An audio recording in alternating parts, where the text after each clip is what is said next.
Hello, ladies and gentlemen, and welcome to another episode of CA Overwatch. Obviously, very excited to talk about some stuff this week. We had our game versus the San Francisco Shock, which we lost 3-1. We now get to play the LA Valiant next week, which is going to be really exciting. And then finally, Mangachu just announced that he is now transitioning from a player to a coach. But before we get into that, we just want to do a quick little shout out. We have a guy reach out to us on Twitter, Bachi Riley. We'll leave his link in the description below. Offer to do some of the thumbnails for us. At the very least, the thumbnail of this video, we've already seen it. Looks really good. So if you're interested or you like that stuff, make sure to go down in the subscription. Check him out. Give him a follow. It was really nice of him to do that. And while you're down there, why not also leave maybe a subscribe, maybe a comment. Let us know what you think. So that out of the way, without further ado, let's just jump right into the show. So, Chris. The Shock. So, for those of you who don't know, Toronto Defiant, last week, we got to play the San Francisco Shock, the defending champions. It was Kruise's first game playing for the Toronto Defiant. That was very exciting. And we actually started off, funny enough, Surefour playing on Koth, which he never does, and also wasn't supposed to, according to his tweet, and actually ended up winning the match. So what sort of were your thoughts on the Shock game, kind of your emotions, and then what did you think about the Defiant fielding a player who wasn't supposed to play? And not only that, but him also beating arguably, if not the best team in the league. Well, let me tell you, the Shock game was not that shocking. I was expecting that to happen. A 3-1. Just leave. Okay, we're going to restart this, guys. Let me just, I'm sorry about that. I wasn't that shocked by it. The 3-1 was kind of expected, and I thought that if it was going to be on anything, it'd be on Koth, because once again, it's something that is a lot more chaotic. So if it gives teams that aren't as good a better chance of winning. In terms of what I think, what was going on, Kruise, I'll just go touch everything lightly, then we can go right into it. But Kruise, I think he had a pretty decent game. Yeah. First game against Shock, especially against Shock. 2, it looks like we kind of depend on Logics. And I want to talk about it a little bit more. But it seems like our only bright points was really when Logics was popping off, which is why I think we won on Koth. And finally, I think that Surefour should always be playing Koth and everything. See, it's funny that you say that, because so one of the things that we touched on last week, and this is a little bit of me getting to toot my own horn because I was right. I said on the last episode, I said I wonder if us signing Kruise was going to allow us to field agilities and logics on DPS, because one of the reasons why I think we needed Surefour initially was because of his ability to just shot call and his decisiveness. He's really good at that as a player, but now when you have somebody like Kruise, it allows you to field a slightly different roster. And I think it's about time we saw Logics on the hit scan roll. We've said that so many times on this show that I really wanted to see. Now, to be honest, and I do agree with you, when we said we really wanted to see Logics in the lineup, for the most part, it was Logics and Surefour, right? We wanted to see, especially in the May meta, and I know Agilities has his moments where his walls are fantastic and he hits a couple of headshots and he gets his picks. I think he's a little bit too inconsistent on the roll, and I think he's a little bit too aggressive for the May, because I think he dies first too much as a May. May is so important for keeping the sustain. If there's one player in that composition you don't want to lose first, I don't know if May is at the top of the list, but she's near the top. Do you know what I mean? Like losing your May really hurts and allows the team to play in a very different way, with the May in the fight versus not in the fight. And for the longest time, we're like, hey, I want to see Surefour and Logics play. I want to see Surefour play the May. We saw them versus Havana versus Paris, and we won. And then finally we get it versus the San Francisco Shock, and we win. And not only do we win, we look really good. Surefour might have been slightly outclassed on the May by Rascal, but Rascal's one of the best Mays in the league. That's okay. I actually thought he looked really good on the May. And I think when you have someone like Surefour who can play the May safely and as smartly and intelligently as he does, as well as I don't want to say knock Surefour a little bit for his mechanical skill. He's still one of the best players in the world, right? Mechanically or otherwise. So, his mechanics on May are still really good. And I look at the success of other players who I'd consider a little bit similar to him, like Nico, for instance, in terms of just their ability to big brain situations. I thought he looked really good. And I thought having him on the May playing that more passive role and allowing Logics to just sort of pop off on the McCree, for instance, was a really good look for this team. On top of the fact that I think Kruise looked good, especially for his first game. There's still some mistakes, obviously, and nothing's perfect. And the San Francisco Shock being the first team that you're going to go up against is never easy. But overall, I thought it was like mostly positive. Yeah, I understand. The thing I really liked about seeing Kruise is seeing his name pop up on the kill feed when he got those kills. It's something that we never really saw from Kellis. We never really saw him making some individual plays and picks. So it was really nice seeing that. That's for certain. The thing I wanted to focus on, and once again, I think overall, I think it's good what we saw from Toronto this game. Yeah. I'm a little concerned that we didn't see Striker. I don't know why we didn't see Striker playing against us. I think it would have been a little different if that came the case. Like Striker would have controlled Logics a little more. But I like the fact that we won first on Havana. We ended with a better time bank. No, Havana. We didn't play Havana. It was Rialto. Yeah, it's Rialto. Yes. And even Kings Row. Both times I think we had a better time rate for Kings Row and Rialto. Yeah, we did, which is crazy. It was crazy interesting. But the one thing I want to focus on is I feel like Logic's in a way is propping us up. Like if we're losing a team fight, he gets us out of it. He's the one who makes a lot of the 2 or 3 picks, which lets us win these team fights. And in my mind, do you think he's doing this all on his own, or do you think that our team is giving him the necessary space in order to be able to make those picks, or creating the necessary opportunities to make those picks? Well, I actually think you brought up an interesting point that I sort of want to touch on, and it's kind of the question I want to lean into, but I'll answer yours first. Just remind me, and that's the whole them not playing Striker. In terms of like, I think Logix has. It was weird because there was times where like you would see Logix pop off, and then they would like zoom in on his player cam, and he'd be like, he has to kill the baby diva, and he'd whiff like 5 shots in a row. Like I always thought like Logix was like a little bit inconsistent as a player, right? That's always been one of his knocks. But bro, when he is on, Logix is an elite Widowmaker, and I think that he can be like an above average McCree, an above average hit scan player. Like when Logix he's a really good tracer. I actually think his tracer and his Widow is better than his McCree. I think McCree's like the weaker of the 3. So if we ever run, I mean, obviously Tracer's banned next week, so we're not going to see it. But if we ever do run into like a Tracer McCree meta, I want to see Logix play. And I do think that I actually really like the fact that we ran the Logix Agility's lineup. I just don't think it really works. No. When one person's to play May, because I don't think Agility's is like that great of a May. But no, I do think it's to answer your question. Sorry, it is Logix popping off. I don't know if this team necessarily the entire strategy was creating space for him. He's just a really mechanically skilled player, and he's just able to hit the shots.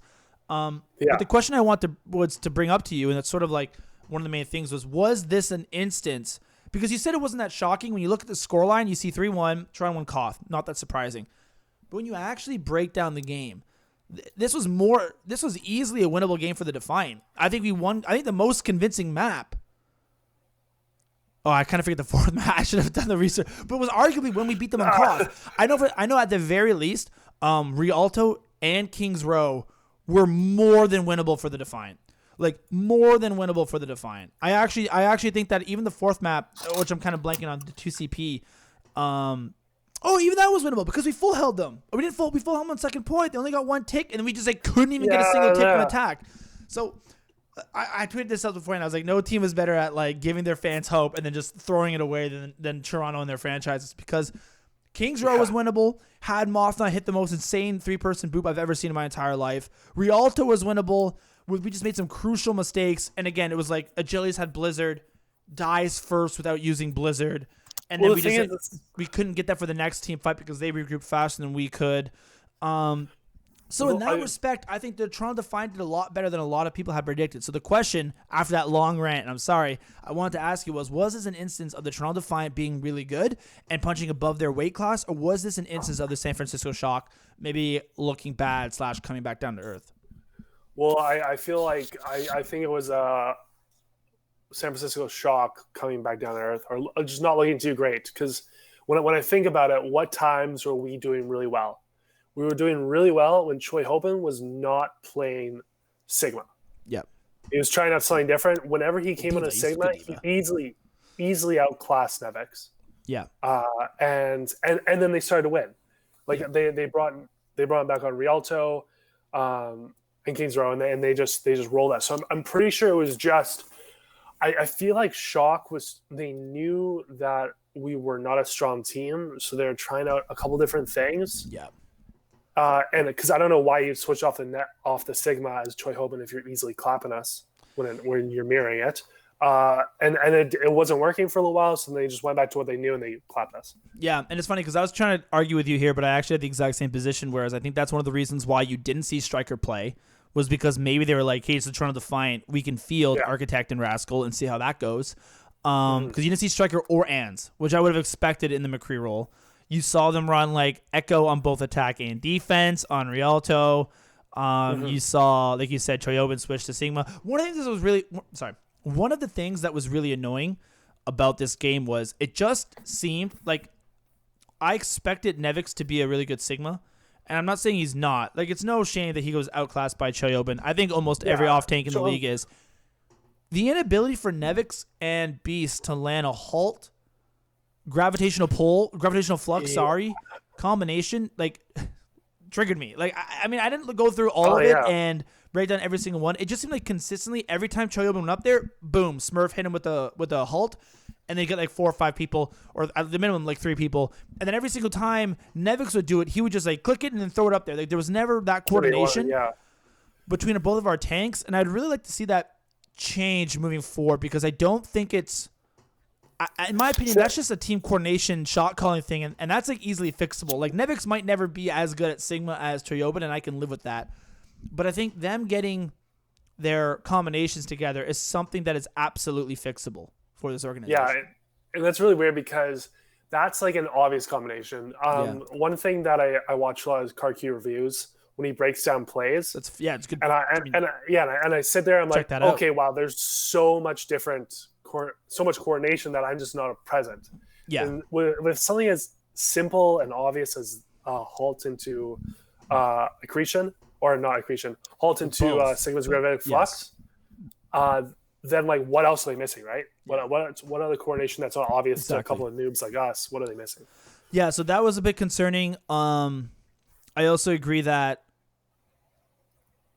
I really want to see Ana back in the hero pool, back in being meta. I think that also hurts us. Yeah. Kareev's, I don't want to say inability to flex. His Zenyatta is good, but it's not as good as his Ana. I think you're starting to see hurt this team a little bit. Because I do think that had this been like a Lucio on a meta, could have been a little bit different too.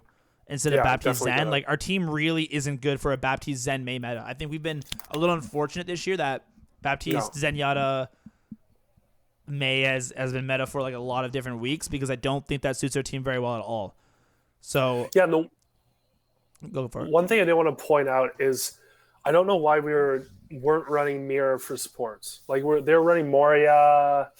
I forgot who the other one is. Lucio Moria, we were running Lucio Moria. I think we were running Lucio Bap. They both seem to switch it though, because there was times where they'd go Baptiste Zen, and there was times where we would go. I agree though. I want to see the Moira because I think that Kareev's Moira is. I don't want to say it's better than his Zanya. His Zanya's not bad. I'm not coming here saying it's bad. It's just not as good as his Ana. But then again, neither is his Moira. But I think I agree. When you go up against double shield, I never understand why. I think we're just trying to win shield break. I mean, that would be my only assumption is that like let's run Baptiste Zen and just like break their shields because shields are pretty weak. But whenever I see 2 shields, I always think Coalescence is a really good ultimate. Damage orb, healing orbs are really good. I mean, maybe we just were like, hey, they're gonna run. Moira's gonna get nerfed. I mean, Jeff had already talked about that. Like, let's just try these different combinations to get better with the Baptiste Zen to see how it goes. Yeah. Because Moira might be out of the hero rotation in terms of being meta fairly soon. She's banned this week. So that's going to be interesting. Yeah, so, I totally agree. Like, it could have been them prepping for some other situation too. Like, they could have figured that they'd lose. So, I mean, with that, I think we've sort of covered it because with this out of the way, like, I think that overall it really is a positive thing to take away from. Like, we did, regardless of whether or not San Francisco was sort of trying some new stuff out. Yeah. I think Logic's looked incredibly good, which is a positive sign. We finally saw Logic's and Surefour play of the May, which we've been calling about since the first game of the season. They looked really good on that. We did bring the San Francisco Shock, who up until this point are considered the best team in the league, at the very least in that conversation for top 4, to, I think, 3-4 really close games. I do think that final map where we went to Symmetra, I like logics Yeah. on McCree. I like logics on Widowmaker. I like logics on Tracer. I do not like logics on Symmetra. Yeah. I think we could have just Yeah. maybe tried to mirror it and see what would have happened. But regardless of the fact, it is what it is. Overall, I would take more positives away from this game than I would negatives, especially considering it was Kruise's first game.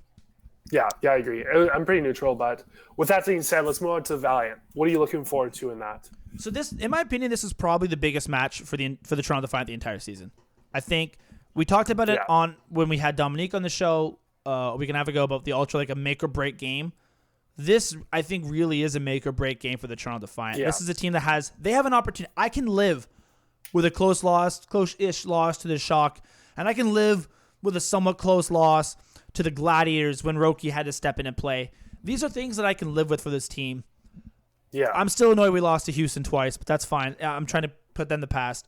The LA Valiant are the definition of a team that I think the Toronto Defiant, while I do think this game will be close, should beat. Yeah. This is a team that is in your wheelhouse. This is a team that was made up directly from contenders players that probably costs a quarter, if not a lot. I mean, I'm maybe over-exaggerating a little bit. I don't know the exact size of these players. The point I'm trying to make is it's a much cheaper roster than the one we are currently fielding. You almost assume all these players would have been available to be picked up in the offseason. This is this kind of game. This is the kind of game that I want to see the Toronto Defiant go out there and win.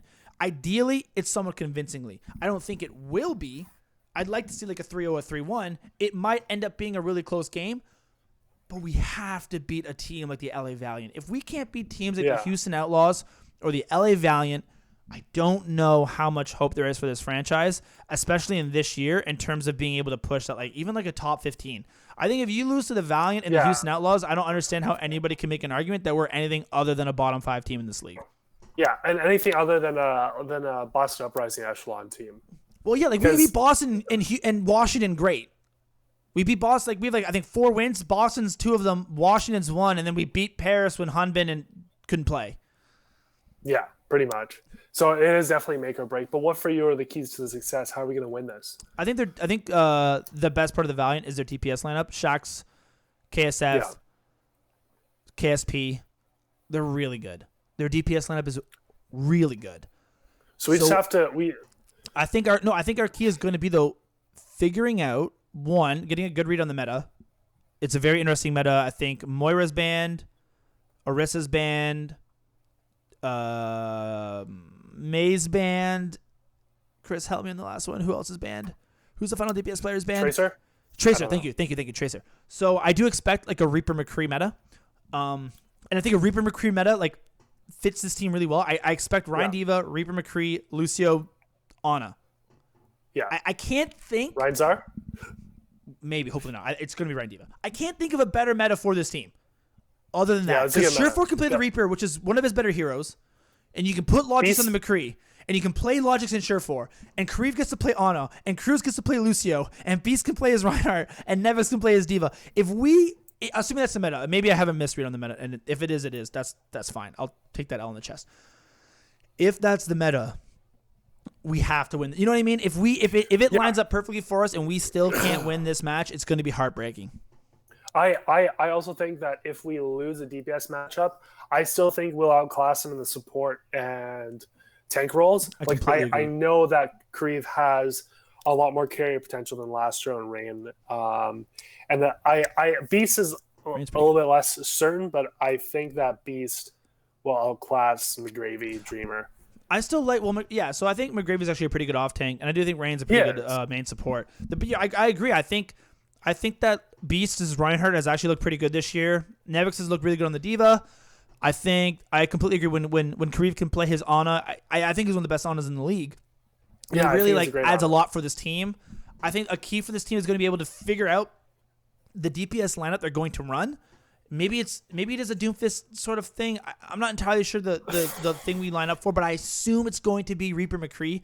I don't really see why it wouldn't be, because they're just so strong and they're just such good heroes, and I think that lines up with Surefour and Logics really well. You can have the shot calling for Kruise to take a little bit pressure off of Surefour and allow him to just focus on clicking heads and being the good DPS player that we know he can be. This is one of those games that we've said it before when they first played the Houston Outlaws, and it broke my heart that we lost it. But I really do think that this is like a make or break game for this team. We need to go out there, and I want a convincing win because I think it's doable. I think we're the better team on paper. You also look at the aspect that this is Kariv and Agility's former team. For all intents and purposes, they kind of blew it up. They said you guys aren't good enough to win a championship. So we're blowing it up, and we're going with all contenders players. And right now, they're ahead of us on the roster, even though we have a lot of star potential there. So this is going to be which is crazy. Yeah. So I'm excited for this game. I think the keys to victory are read the meta, figure out our DPS lineup, get Kariv on Ana, and shut down their DPS lineup. Okay. With that being said, what do you think? Just complete pivot here. What do you think about Mangachu? Yeah. So assuming that we're done with that topic because we said. Oh no! Last thing, prediction. What do you think's gonna happen? 3-2. No, I'm gonna say 3-1. I'm feeling saucy. 3-1 Defiant. Yeah, 3-1 Defiant. Same. I can have that same thing. 3-1 Defiant. Part of me wants to say 3-0 and just show my flag on my chest, but I can't. I can't do it. We lost to Houston twice. Can't do it. 3-1. 3-2, maybe a little bit more realistic, but we'll see. Okay, so with that out of the way, breaking news. Broke 5 minutes before we recorded this episode. Breaking. Tweets live. Mangachu has now... I don't know if he's retired from being a player. I assume it's retiring from being a player, but regardless of the fact, he's essentially a coach now. Two-way. Yeah. Coach, he's like a player coach. He's working with the DPS players, I think. He's like a DPS player coach, which is interesting. Give me your thoughts on that. I think it is great. I think it's great, and I think when I mean player, I feel like he may just be still scrimming with or against other Toronto players. I think he's a player coach. Like he's coaching the DPS players. I do not think he's scrimming. Okay, coach then. I definitely like it. And from a business standpoint, I think it's a more strategic, better use of the Defiance salary cap or how much money we have, because it was a contract that wasn't being used. Yep. It wasn't being used before. We lost Fefe, so we definitely need more support on the coaching side of things. So those two things work out great. So we put our money towards that. Two, I met Mangachu once or twice.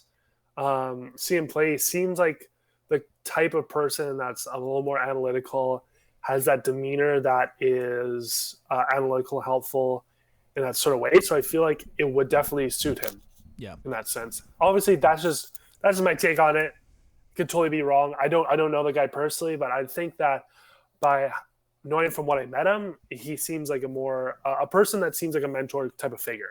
He's older too, right? Yeah, he's older. I completely agree for the most part. I think Mangachu is one of those people who I love to see in the organization. Obviously, you never wish retirement or anything on anyone. I don't know him personally. He seems like a great guy. I mean, we have met him a couple times, like the meet and greets and whatnot. I think the thing that really became apparent early on in this year is that Mangachu was never going to play for this roster. So at that point, he's sort of just wasting a roster spot and like money, right? Like you knew he wasn't going to play when it was a tour meta and Mangachu wasn't playing tour. Like I couldn't have thought for a better time for Mangachu to make his debut than when tour was meta, and it just didn't happen. So instead of having a person like that sort of just sit on the bench, because one, he's Canadian, which I always like to see Canadians in the league. It's nice to have a Canadian coach on the team. I think he's the only Canadian coach on the team. Two, I think he's a great person, so I'd like to see him stay within the organization. I know he has a lot of fans here. Like I'm personally a big fan of Mangachu. I was really happy we picked him up. He has a ton of experience. He's been in the scene for a long time. He's played contenders for a long time. I do agree with you that I do think his brain's one of his best attributes. So it's exciting to see what he can do for the coach. And I agree that I think that we obviously had a hole with Fefe leaving. I don't know. This is one of those moves that's going to be really hard to see the impact. Like, if we end up we 3-0 the Valiant, is like, well, Mangachu, best coach in the league, right? Whoa. I don't know. I don't know about that. It's going to be difficult to really, truly see what it does. I just like the fact that he's still in the organization because I don't think he was going to play, but I like having him on the Toronto Defiant in some way, shape, or form. I feel like here's what happened. Here's how I feel like it went down. He was practicing scrim with the team a lot early season. He just started every once in a while talking to players, spending more time with them, talking to them about their gameplay. Maybe when quarantine started happening, he was living with whoever and he started helping them, looking at their VOD review and giving them tips. And then eventually the main coaching staff, maybe GM, they're just like, hey, it looks like this is kind of working out for you. Let's transition you to this role. I don't think they just outright asked him. I think he's already kind of been coaching already. I don't know if that's the case. Maybe I have my own not. opinions, but you never know. I agree, though. I think part of it is it might be like an interesting dynamic, especially if you're like Surefour or like, you know what I mean? To be like, oh, now you're gonna tell me. I don't know. I don't know the dynamic. It could be interesting because they were essentially players. They played together before. I agree, though. I think that this role might suit him a little bit more, especially at this stage in his career. And again, I'm just happy he's still in the organization because as much as it was, I don't think I was ever really calling to see Mangachu in the lineup. I don't necessarily think that's what this team needs. I really liked him as a player, really liked him as a person, and I'm glad he's still in the organization because I still cheer for him. Always like the good Canadian talent in the league. And for all intents and purposes, everything I've heard about is how good of a person Mangachu is. So yeah, I just also wanted to maybe touch on, maybe this won't be a touch, but I just on the note of coaching in general, I feel like coaching at different skill levels means different things. So when you're coaching at like an OWL Pro League level, I don't think you're coaching for knowledge. I don't think you're coaching to build a knowledge base. If the knowledge base is already there, you're coaching to develop execution skills. Yeah, tweak little things here and there. Yeah, and even though there's a dynamic where maybe Surefour's older, I don't think Mangachu's going to be a situation where it's like, oh no, do it like this. Like I know more than you. I think it'll be a situation where he's like, okay, this is what I noticed. Like we both know you should be doing this, but this is where I noticed you're doing it differently. Yeah, no, I completely agree. And I do think when you look at players like Surefour and Agilities and Logics, part of it's just like, man, they don't have time to spend 3-4 hours a day looking over their VODs. I mean, obviously part of the practice time is designated to that, but also like they have to scrim, they have to stream, they need their rest so they can stay sane. They have to blow off some steam.